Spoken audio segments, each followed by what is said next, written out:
Okay, girl. Hi, we made it. We made it over. We Come made it over on. here. Come on. We done made it I'll up. come home to Instagram. We may as well, Yes. right? I'm gonna Yes. just send this over to some people Okay. while we over here, because this is not where we usually at. So I want to make sure folks can find us. We over Yes. here talking about relationship coaching and stuff and burlesque and sex. I don't want people to miss it. I don't either. Hey, everybody. You know? Hey. So we were going to talk about how to empower uh your I can't even talk right now. I'm so disoriented. I'm getting kicked off of our last broadcast, but we in here. Thank you. Thank you for being in here, Chef Calendar. Hello. And so Perle Noir is with us today, right? On this episode, we're going live on IG. So we're just going to have a conversation, which is fine, about sex and feeling empowered and loving your body and self-love, because Perle is an international burlesque star. And she is a burlesque healer. She actually offers burlesque healing workshops, which I'm so curious about. How you doing, Perle? I know we were talking before. I love your Yes. pop of pink. I said, let's just bring some pink energy in here. I'm feeling really, really good. I'm feeling really open. I'm feeling proud to know, as my mentor, Goddess Amina, says, that God is the orgasm. Ooh, So I'm sorry. I'm feeling excited to be a person who is living my truth, and that someone like you would like to hear about that truth and honor that truth with me, and vice versa. I think it's so valuable to share. That is not what I meant to do. I thought I was gonna switch us. Anyway, so what I'm curious about first and foremost, because I was perusing all your stuff. You said you do a couple of things, and I'm super curious about what they look like. You said you do sensual meditations. Mhm. What is a sensual meditation? So I have a Healing Through Seduction Academy. It's one of my membership programs, and I meet with all kinds of people each Sunday and invite them to heal themselves by changing the narrative with their body, with consent, exploring the erogenous zones, and understanding the gift of self-seduction, so that we're not seeking surrogates out here in this world to heal us, to validate us. And so the one I just did with everyone, I wanted to explore erotic vibration. And so what I Mm. invited everyone to do was to finish these little prompts and think about saying things like, the color orange is so delicious. It makes me think of freedom in the sky. It makes me think of the sun as being a god. It's like, however you want to finish that. And using that poetry, that erotic poetry, to first seduce our mind, to stimulate the mind, to make us blush and flirt with ourselves. And then, letting that be the foreplay. And then exploring the body and exploring the genitals in a less obvious, poetic way. So You got a sexual and sensual question. meditation is allowing yourself to be free within your body and exploring like the back of the knee, instead of just going straight to your dick, clitoris. These are like, I'm trying to be like very diplomatic and like, because I don't know But your yeah, audience yet. no, because that's the way that we get. That's the way that people get fed. And it's so interesting. When I tried to post about this, Facebook said you can post ads about sexuality, but you can't post ads about sexual pleasure. And I thought to myself, isn't that an interesting Yeah, and that's another rule? reason why I'm trying to be mindful about how I explain everything, because of the new rules with Instagram. So I'm like, I don't want us to get kicked off of here too. But I would But say sexual right? What? meditation is, I would say, like, short answer is, sexual meditation is allowing yourself to connect to spirit, to being Mm, open to understanding that your connection to spirituality must be a connection to your sensual and sexual energy. That's the most mm. purest form of self. That's how we all got here. we have a question, which is that do you think that other areas of your life, like obviously it could benefit you in a intimate, like Hmm. sexual way, but what other areas of your life do you think benefit from that kind of Kind meditation, that kind especially if you are a person who has to work for a living, if you don't have a trust fund, of, sexual meditation will help you because you'll understand what boundaries look like. So you will not be taken advantage of by a boss. You won't be taken advantage of by any coworker. If you're a performer, you won't be taken advantage of by a producer because you mm, are constantly practicing boundaries and consent with your body. mm. I ask And people to really explore and say out loud, okay, this feels good. Okay, I don't like that. So you're constantly working on boundaries and consent. Then it helps you with your family as well. boundaries and consent. Let's Yeah. talk about it Yes. I because hope I answered that question. no, you certainly did. I mean, Okay. first, the boundaries thing, I like to tell people I do body-based therapy with folks, and I go, boundaries are in your body. You can feel it. Yeah. And Yes. it's interesting because some people are like, what? You know, they think they're pretty in tune with it, but they don't really understand what that means. They're not practicing it, and we're not taught to practice boundaries or consent. When you think about consent in the workplace, Hmm. what kind of stuff do you see happening when people struggle with it? I think people think to themselves, well, no one's sexually harassing me in a blatant way, so I must know what I'm doing when it comes to consent. Consent or someone disrespecting your boundaries or consent is when they ask you to work overtime without offering to pay, when they make you feel bad for needing to go home to cater to your child or to your body when you need to rest, Hmm. making you feel that you're less than and you're not dedicated to your job if you're not a slave to it. And so because you are too afraid to honor your truth, you're too afraid to disappoint someone, but you're willing to disappoint yourself and your body. You're willing to betray yourself so that you can get this nourishment from this surrogate. It's interesting because you said in one of your about me sections that you were your first client. Oh God, I'm not only a client, I'm the player president. Hey. Hey, well, what is your journey like? Because I think that people go, well, it's easy to love yourself if you got all this, confidence and whatever.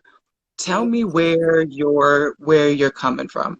Baby, when you grew up with a mother who is a habitual liar, who would Mm, tell your family when you're 11 years old that she caught you in a gangbang, and everyone in the family knows that she's been a habitual liar her whole life, but they still believe everything she says about you. When you have your mother abandon you, not to go move out of state because she's the mother from Boys in the Hood and she wants to get a better job. No, just to party. And she lives down the street. When you're bullied, not only by the kids at school, when you're a cheerleader and you're not popular, that is not supposed to happen. When you're constantly told you're ugly, when kids bark at you, tell you you're a dog, and then the teachers join in, and then you you go said when home. kids bark at you? Yes, yes, because I was too dark to be pretty growing up in Texas. And then the teachers join in, and then you go home, and everyone in your life is making fun of you at all times. Just that alone, when you don't even have a childhood to where children, aside from your two best cousins, are invited to your birthday parties, when your mother plans birthday parties for you and there are nothing but alcoholics and crackheads attending, you have to decide that happiness is a choice for you and that you Mm, have to fall in love with yourself. So for me, this has not been an easy road.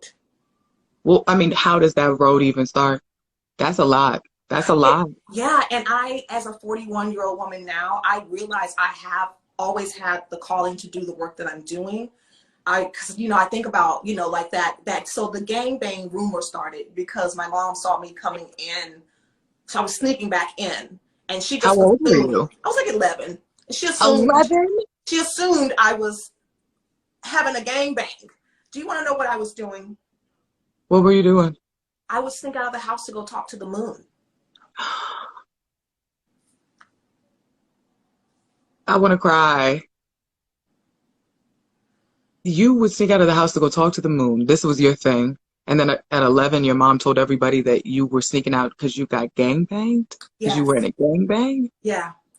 And What did so that do? I mean, it just was because it hurt me because they believed it. And I heard stories that she's always been a habitual liar, but yet sure, but I mean, anything that she has ever said about me, they believed. And but for one, she's also your mother, she's also my mom. So right? Like, it's not like she's some lady on the street. This is it's my your mom. mom. And that's also why communal healing is so important to me. That's why I have things like the membership program. I do offer privates, but I really love workshops and like having a membership, because not just me, a lot of people, I mean, I'm sure you can attest to this with your work. A lot of people, that's part of the trauma, is that when things happen, there is not an actual safety net of support during the process of healing for longer than a day. And they say trauma wise, and I specialize in trauma. I specialize in trauma. It's not that what happened was so bad all the time. It's how people react to it that actually makes it more traumatic. Absolutely. So sometimes these subtle things, these things that don't seem like a big deal to other people, because everybody's like, but I mean, what did you do? And did you really think about? And that's more traumatic actually than the incident itself. Yes, yes. And that's being why a it's so family important like that. for the communal. The communal healing is so important. Well, why burlesque? How did that become the vehicle for you to express yourself, to heal? Because here you are coming from a history where it sounds like everybody's got their trauma. Yeah. How do you end up leaving that and ending up you? How do we get connected? You know, Josephine Baker chose me. I didn't choose burlesque. Burlesque chose me.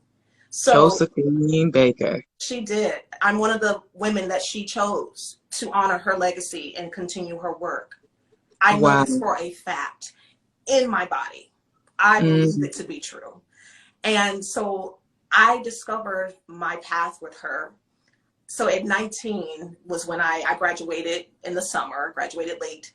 And the day of graduation, I moved into a hotel. The M was missing. The sign, an hotel with blue Smurf wet carpet. Moved into this hotel and said, I'm going to be here because I'm leaving the house. I am leaving the nest. I've made it out. And I said, I'm going to stay here until I save some money to go to Vegas and be a showgirl with my little 5'2" self. You've got to be tall to be a showgirl. Bless my heart. But I saved a couple So you're thinking Josephine Baker, Here I Come, Las Vegas. Vegas. Okay. I'm going to be here with a couple of $100. I'm going to, do what I can. I ended up in a homeless shelter and then got out of that, found a job on the Strip. September 11th happened. Okay, where we're going now? Moved to New Orleans.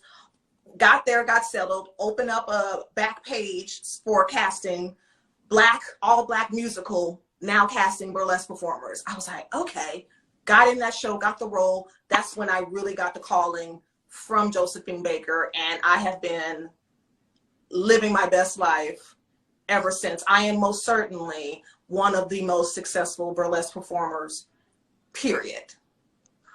Well, that's quite a transition. Period. What does your family think now? Oh, they a lot of the ones who really gave me a lot of grief, they do the thing that people do. Oh, I always knew.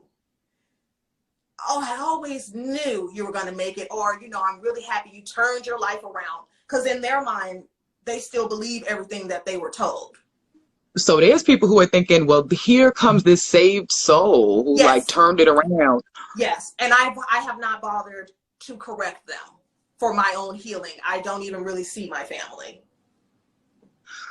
Well, I mean, for you, that must mean that you have a new chosen kind of family around you as a support system. Because you're talking about village, you're talking about community. Yeah. How'd you find them?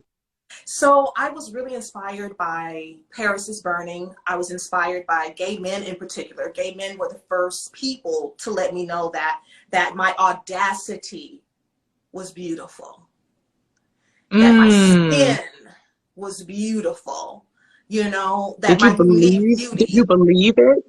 Did you believe it I at first? Like when people started to tell you, did it really feel true, or did it take time? It took a lot of time because I was being told that when I was made up. So I had to still learn how to love the dark skinned girl without makeup. The dark skinned girl who's Right. naked, who doesn't have the southern booty, who has a 1990s white girl, white snake music video vixen body. Yeah, right. Well, what is that journey for you? Because I know you do burlesque rituals, right? Like Yeah. healing burlesque, like that's part of it. What does that mean? What exactly does it look like to use burlesque that way? So what made me feel very healed by my first burlesque performance was that, well, one of the ones where I really decided I'm going to use burlesque to heal, I created a boudoir act. And that's a very common Hmm. theme. But for me, it was about changing the narrative of what was happening to my body in the bedroom because I had been taken Mm. advantage of so many times in a bedroom. Wow. So, So it's really recreating the narrative yes. around sex, around sexuality, around where it happened, what happened to you. So Yeah. you're a survivor. Yes. So that means for you, you're recreating what? What was the goal of that boudoir performance when you? The goal was to give myself permission to give permission. Mm, mm, My goal was to honor that my body was for my enjoyment as well, and that I was more than just someone else's orgasm, someone else's freedom, someone else's moment of joy. That I'm important, and that a brown girl is important. Her desires are important, and that protesting with my body in glamour is important. what do you say to people who push back on your idea of spirituality, who push back on your idea of empowerment, who call it bad or dirty or see something wrong with it? What do you say? I used to take offense to it, but as I have grown and become more aware of spirit and my own particular path and purpose, I'm now fully aware that I am not meant to reach everyone. And that Mm, if they think it's bad, I'm not supposed to change their mind. if I'm they not think supposed to it's that, waste I'm not energy. supposed to change their I'm not mind. supposed to change their mind. I'm only supposed to focus on those who are drawn to me. Mm. And I'm only supposed to help them on their path for a short time. They're not supposed to be with me forever. That I'm supposed to So, introduce them to themselves and then they go do, something else. well, it's interesting because you introducing people to themselves, you know what I mean? Like that sort of work. Yeah. You've now met a lot of people who Yes. struggle with asexuality. Mhm. When you think about the trends, what's going on out here? What do you see? There is definitely a trend. I mean, we're in a time where the newscasters are talking about healing work. That's how much healing is trending.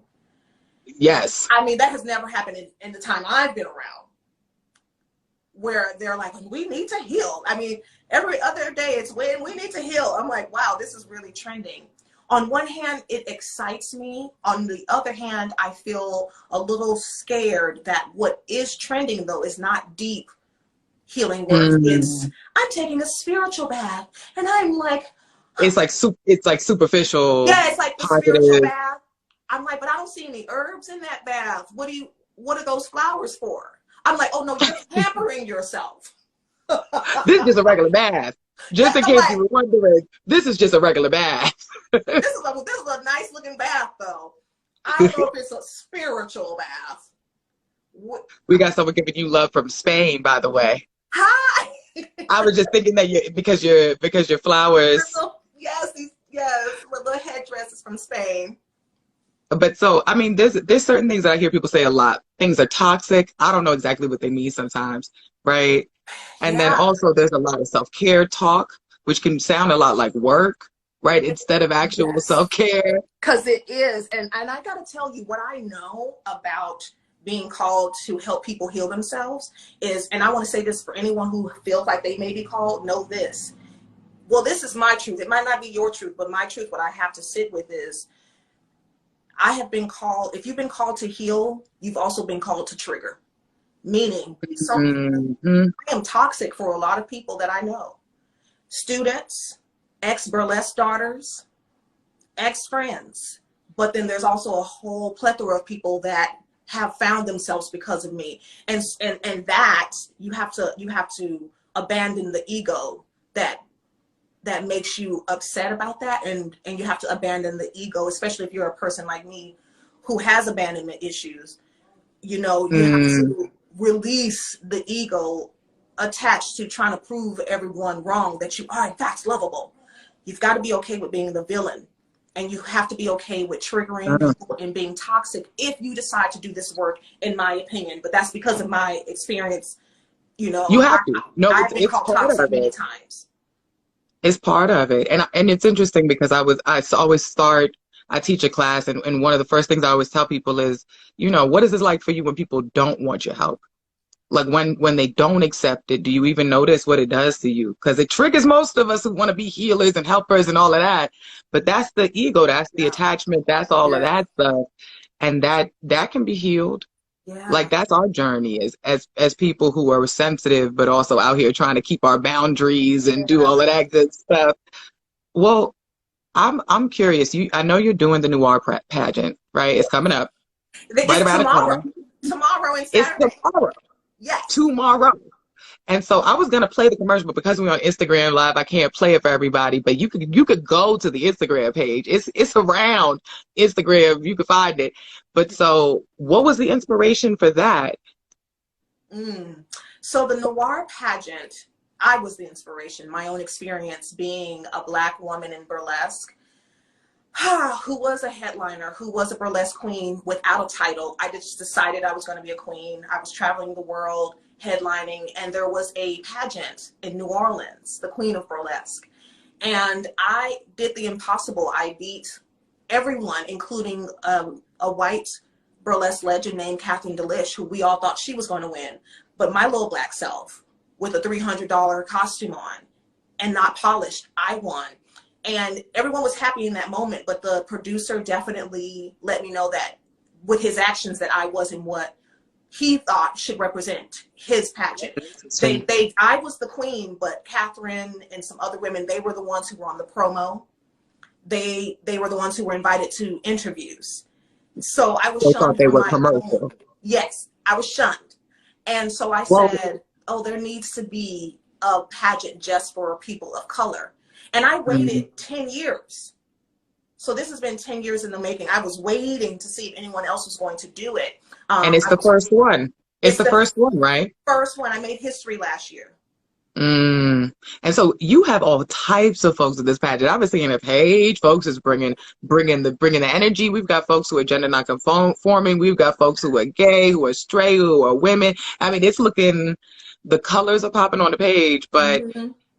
for you, what's the hope behind this pageant? Because I know a lot of pageants. Yeah, that's what they look like. They look like commercial, cookie cutter kind of stuff. What's the goal of your pageant?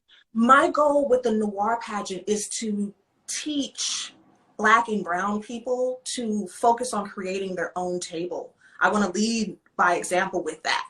That Mm. especially in the world of burlesque, there is this seems to be this urgency to take over white spaces. And I understand why that's important. Hello, there are people like Lena Horne, Josephine Baker, Hattie McDaniel that went through the back door so that I can go through the front. So there is Mm. always a need, right?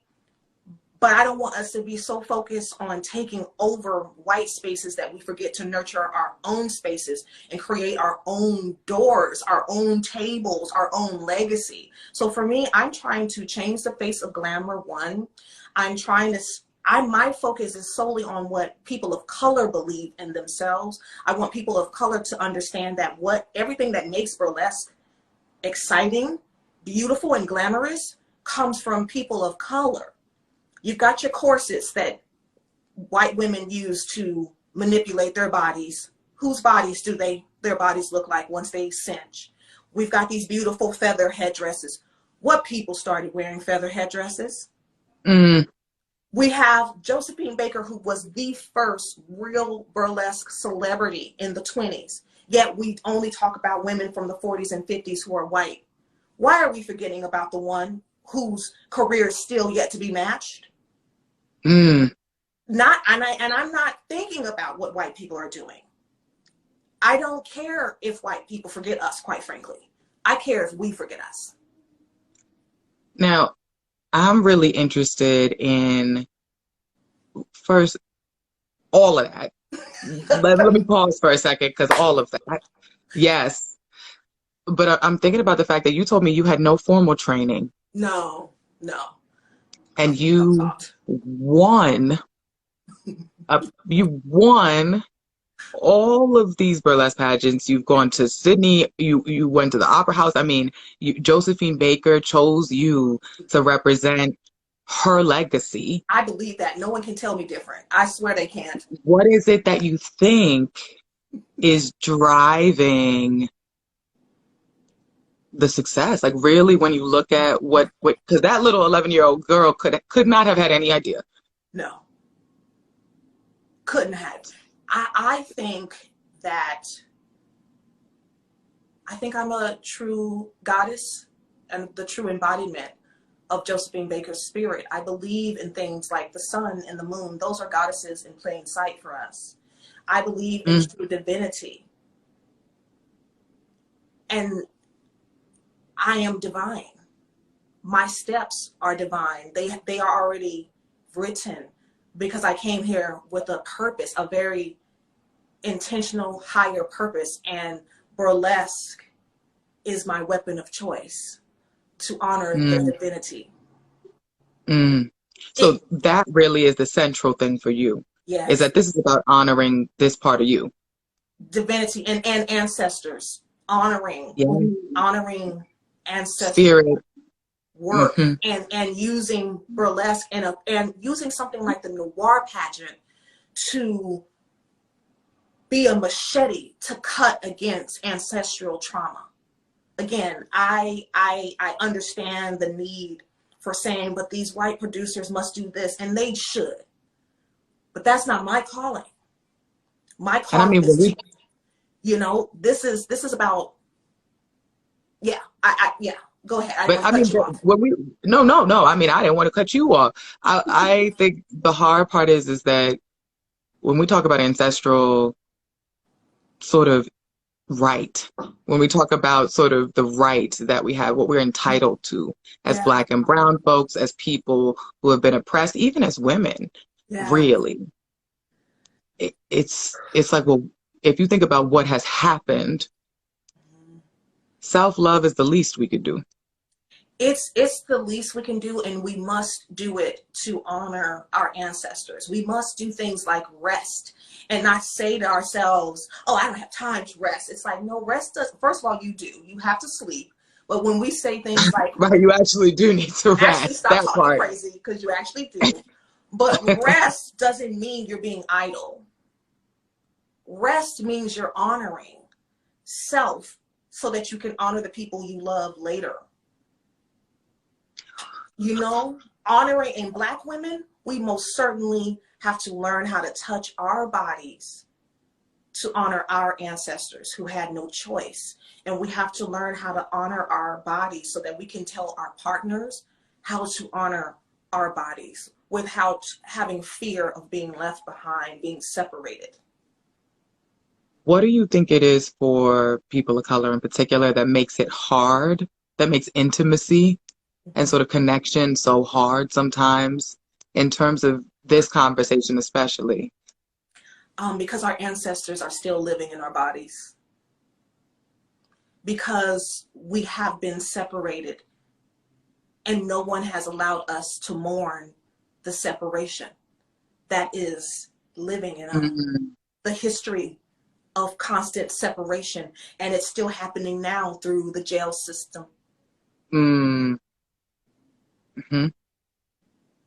And there's this quote that I love that says, well, when trauma happens to a whole people, coping becomes culture. Yes. So when you need to disconnect from your body in order to survive, you start to develop a culture that justifies disconnection. Absolutely. Absolutely. And also a culture that only believes sex is about a conquest or about being a woman of value. If you are married, if you have a partner, if you're a man, it's about the conquest. Well, I mean, if there's people who are watching who are wondering, like, you've been on this long journey, I don't even know how to start. Mm-hmm. I don't even know how to start to reconnect with my body. I don't even know how to start to love myself, because I could look at myself and say, oh, I'm so beautiful. But there's a difference between saying that and feeling that in your body. Yeah. How would you even recommend people get started on a journey of self-love? The way I started was by simply holding myself and saying, go ahead and cry. And understand that the tears aren't weak or painful. That it's just you wailing because things are in you that need to shift. And if they're not yours, they may be someone else's. So speak for them. Let them cry. So just pausing, holding. I started with holding myself. And I started with a very simple mantra, which was, I'm a beautiful imperfection. And the second one was, my tears will become rainbows. Do you think there was a point ever where you were numb, where you really disconnected from your body totally, or did you feel like you always kind of, okay? When you see people who have, because I see people who have, and it's never fully happened to me either, but I see people who they have sex, they turn, they're not even there anymore. It's safe. I can see why. I can see the appeal as a person who is constantly. I can see the protection. Yeah, I'm constantly feeling. It's a lot. So I see the appeal of being numb, actually. And I can see that's where sensual meditation would really kind of start the small journey of just starting to explore your whole self, not just your genitals, not just like this and that. Yeah, because I think that's when people think about traditional, the script of how things go. Yeah. It's not really oriented towards pleasure in that sort of way. And I pleasure for Black folks, embodied pleasure. Now that's ancestral healing too. You're divine right as well. So I'm glad you're helping folks really do the work. Thank you. You too. Listen, I'm looking forward to this pageant that is coming out, because I saw the promo video and I was like, oh. Yes. And anyone who's interested, please go to the Noir Hall of Fame, and Noir is spelled with an E. Or you can just tap my Instagram and DM me, and I'll send you the link directly. And definitely, Chantel, let me know if you want to see it. I'll just send you the link. So yeah, I can let you know now. I do want to. I do want to see it. And so the other thing is that I usually end the show by pulling a tarot card. So I got my deck over here. Please and thank you. We were talking about the ancestors, and so I'm very curious what the ancestors have to tell us about connecting to our sexuality, our bodies, our spirit, our ancestral healing, right? Because I think that a lot of people, they grow up in places where this is very taboo. Absolutely. So they haven't even explored the idea of really doing it for them. Yeah. It's amazing how many women see themselves through the eyes of men. Yes. And I was there. I was there a long time. So I'm shuffling the cards in case you're wondering. They're down here. I just want to Yes. make sure I can get a good Yes. feel for it. This is very exciting. Okay, so, ooh. Gorgeous. Look at her. Oh, just so you know, this is the Afro Goddess Tarot set. It's Yes. made Look by at a her. Black Oh, artist. Yeah. So this is the Hierophant. Let me go ahead and read this description for y'all. Because, I mean, wow. a lot of times, let me just show you. You see the children sitting down there? Yes. This is You see the learning everything. happening? You see the mother? Do we Yes, see the yes, I colors, do. though? Do we see the coloration? Yeah. And if you look around the room, you got the same colors in your room, girl. Right. What? Please send me What? a picture of that card. Please. And thank you. You absolutely. Because there's not only that, the back of the card is. Just noir. You know. Yeah. So there you go. So this card, it represents spiritual connection and leadership. Regardless of our avenue to get there, we all possess a desire to ultimately feel connected. This card is all about guided energy.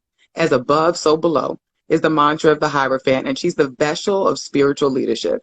She represents, or he, or they, represent the ruling powers of both external and internal religion, as well as traditions, belief systems, and the ritualistic approach to the spiritual world. So whatever path you choose to you take to get you through that door, pulling this card reveals a moment to make sure that you step through it. This card can represent a person or maybe a population of people with a growing need for acceptance, thus triggering an examination of your own personal beliefs, right? And who better to help you with that than the Hierophant? Know that knowledge leads to both inner and outer power. Therefore, educating yourself so that you may be able to mediate between the aspects of your intellectual emotions are key. As the Hierophant acts as the bridge between the spiritual and the physical, it may be time to either reach out to a trusted advisor for advice or reach within during meditation and ask your ancestors and spirit guides for their input. Again, the universe conspires with you and not against you.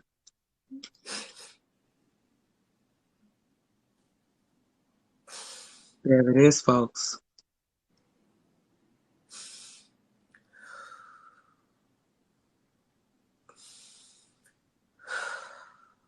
Thank you, Perlite. Don't make me cry. Don't you gonna make me cry now. Because I got chills reading that. So Thank you. Thank you. This has been an amazing conversation. Oh, my soul is fed. I feel nourished. I know you were feeling kind of sick today too. Nobody even noticed. Yeah, I'm not feeling myself today, so I'm feeling good. I'm feeling nourished.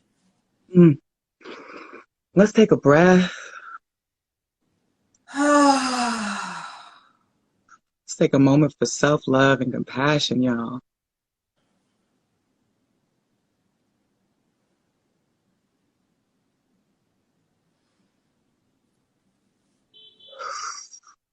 Thank y'all for joining us. Join Perlay tomorrow for the Noir pageant. Tell the folks where they can find you. Tell the folks where they can find a pageant. Come on and follow me at The Pearl Noire, PERLENOIRE. Go to the Noir pageant Instagram page as well. Go to the Noir Hall of Fame. Also, because I'm brilliant, I made sure that in the future, people were going to be able to find me. So my website is blackburlesquequeen.com. All right, blackburlesquequeen.com. Don't ever forget it. Thank you so much. I'm going to save this Instagram live forever and ever. Please, and I'm going to reshare it as well. We go figure out the way. We're going to figure out the way. Yes, Thank you so much. And so this has all been brought to you by Queen Blueprint TV. This is People Always Ask. This is Perlay Noir. And this is Josephine Baker bringing you the messages today. All right. I'm gonna close it down. I love all of you guys. Beautiful folks. Thank you.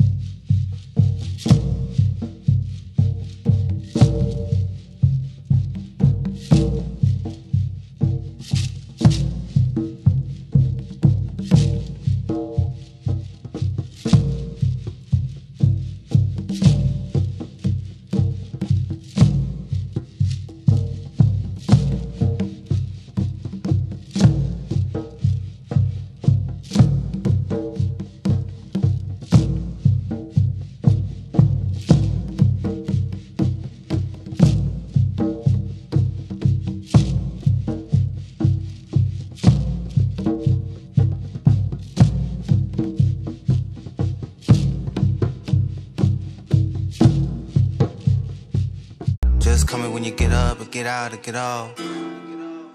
And I'll hit you when I get down and get in and get on. Just call me when you get up or get out or get off. And I'll hit you when I get down and get in and get on. Baby, you could just call me when you get up or get out or get off. And I'll hit you when I get down and get in and get on. Ayy, look, pulling up in your driveway, treat it like it's my drive.